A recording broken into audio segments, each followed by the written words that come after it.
There are times when even though God has cut something off, it will get bigger. Even though He cut off the trouble, it will blossom. You'll be tempted to think, Joel, this sickness isn't dead, it's getting worse. This anxiety is not dead, it's increasing instead of decreasing. No, stay in faith. It may bloom, it may blossom, but it's still dead. All through the day, Father, thank you that the source of this trouble has been cut off. Thank you that you have cursed the roots of this fear. Thank you that you said this sickness has to go. So Lord, I'm going to stay in agreement with you. I know it's just a matter of time before it withers up. Like that rosebud that blooms even though it's dead, don't be surprised if opposition blossoms against you. Adversity blooms. Giants try to stop you. It looks like they have the upper hand. No, stay in peace. Their source has been cut off. It is not permanent. It is just a matter of time before you see the hand of God. You may have things that you thought were dead. The addiction, the trouble at work, the legal situation, but now it's blooming. It's getting bigger. You think that your prayers must not have worked. No, the roots have been cut off. It may bloom, but it lost its source. What you're dealing with is only temporary. It cannot last without the source. That rose bloom looks so beautiful for a couple of weeks, seems so vibrant and so healthy, but then it suddenly begins to wither. You're about to see some of these suddenlies, things you've been praying about. You believe that the source has been cut off, but it seems like it's still alive. No, get ready. That addiction is about to suddenly. But the real breakthrough happens on the journey. You missed that. He's had an experience at church, but your real breakthrough happens on the journey. He's had an experience at the church, but the real breakthrough happens on the journey. It's not about what happens in here that makes you a believer. It's what you're doing out there.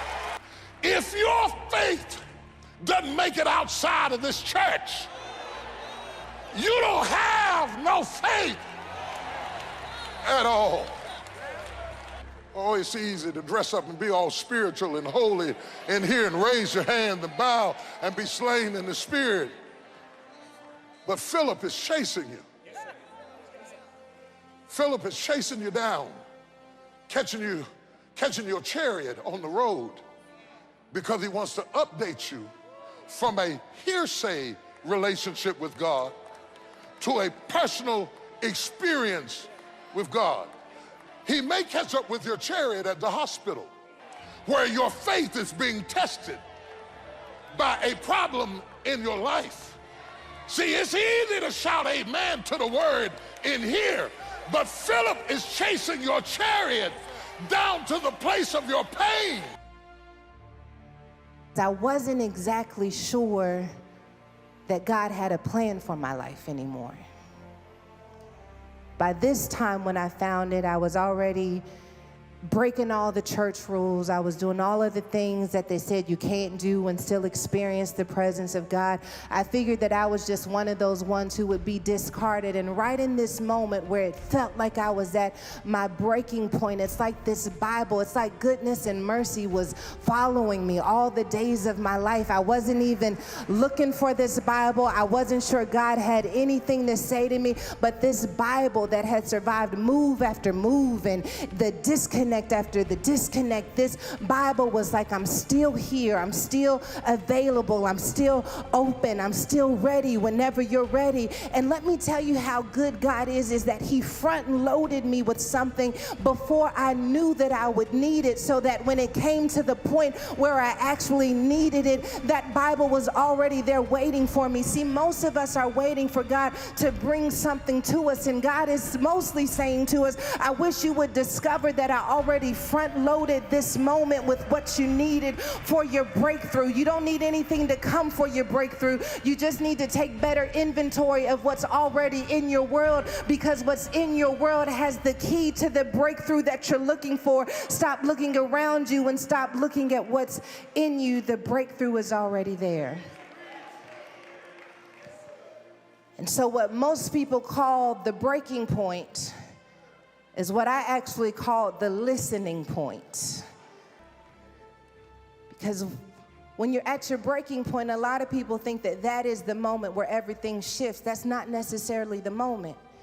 Some people go through a breaking point and they stay shattered. Some people go through a breaking point and they never pick their pieces back up again, or they only pick up the pieces that they can bear to look at because everything else has so much shame connected to it. But something powerful occurs when you see your breaking point as your listening point. That breaking point that becomes a listening point is actually where God begins to download His perspective, His wisdom, His vision for what can happen from here. Some of us need our breaking point because it actually gets us to our listening point. I'm reminded of Hannah in the Bible, who kept getting provoked over and over again by a woman who could bear children even though she couldn't. And the woman kept provoking her and making her feel insecure until all of a sudden she got up from the table and it looked like maybe she had reached her breaking point. But instead she went to the temple because she understood that if I am at my breaking point, I have one or two options. I can let this thing win, or I could get into the presence of God and say, God, I need you to speak a word to me at this breaking point that changes the way I see everything that's happening in my life. I'm thinking about Jacob, who started wrestling with God, and he said, I will not let you go until you bless me. It looks like a breaking point from the outside looking in, but it's actually the moment in which I insist on hearing from God. It's not my breaking point, it's my listening point. I don't know who you are in this room, but you feel like life is trying to break you. But I want you to understand, life is just trying to get your attention, because God's trying to whisper something in your ear that can only be whispered if you break down out of your ego and out of your pride and out of your shame and out of your insecurity. There is something that happens when we get desperate to hear from God, and most of the time it only happens in our breaking point. And that transformation that takes place is when I say this breaking point cannot break what God put on the inside of me. You start praying stuff like, God, if you really hear me, God, if you really see me, God, if you really got a plan for my life, I'm ready to listen. I'm ready to listen. I'm ready to obey. I'm ready to grow. I'm ready to move past this point. You can call it a breaking point, but I hear God saying that's when the tomb becomes a womb. That's when the breaking becomes the blessing. That's when what you went through becomes the weapon. That's when the breaking point builds you up. And so if your prayer life is nothing but where you go and you make requests, and not the space where you are intentional about listening, you will think that God does not answer prayers. Where most of us have had to learn that God does answer prayers, but He doesn't talk on top of us. God answered my prayers when I stopped talking over Him. God answered my prayers when I stopped insisting that it had to be my way. God started answering my prayers when I started silencing the voices of everyone else and who they thought I should be and what they thought I should do. That's when I cleared, when I broke through the noise, when I turned the volume down on them and created a space where I said, God, if you want to speak to me, if I'm listening. If you want to speak a word, here I am. You got to create space in your prayer life for God to talk back to you, where you can receive God's vision, God's wisdom, God's heart posture towards this situation. At the end of the day, Jesus said, nevertheless, not my will, but your will be done. Period.